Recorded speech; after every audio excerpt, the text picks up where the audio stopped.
Labadiena, Mindaugas Šeplikas. Esu pas naują bitininką Joną. Statysim aviliukus. Šitoje vietoje vyksta parengiamieji darbai. Va, švarinama aikštelė. Va, bitutės laukia mašinoje. Tokia faina vieta, netoli Kernavės. Čia ir gaunasi karvutės netoli. Bitės ir karvės draugauja kartu, kaip sakyti. Vat.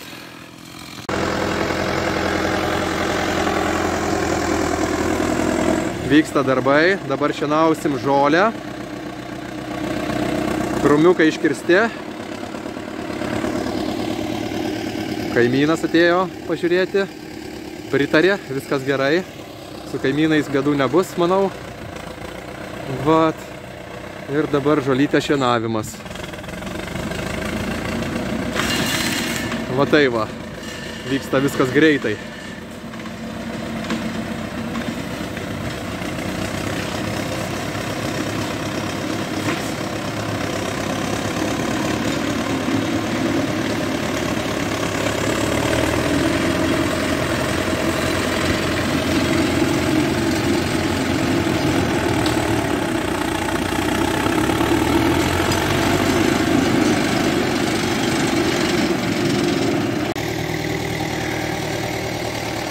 Traktoriukas dar dirba, palyginom truputėlį kalniuką čia, pastatėm blokelius, lentas, va tokį vat dėsim dar plėvelę, tokiu puslankiu gausis į pietryčius, visi aviliai atsukti.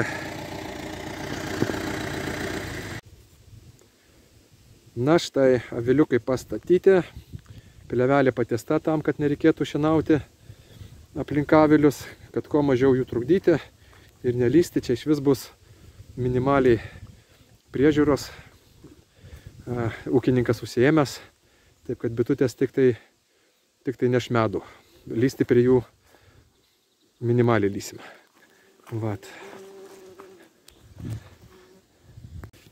Gerai gyventi, čia gyvenkit ir nieks netrukdyti. Taip, čia labai gera vieta, rami. Tokia užuovėje.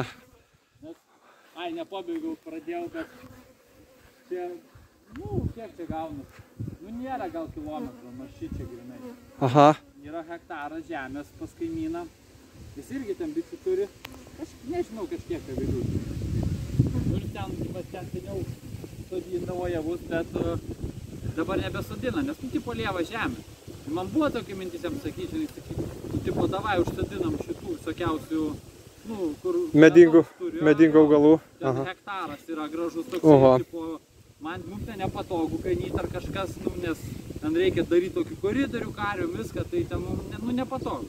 Galima sėt facelė, kokie barkūnas, labai gerai. Sumaišyti. Vagi barkūnas, man atrodo, jeigu aš neklystu, karvėm ar ne?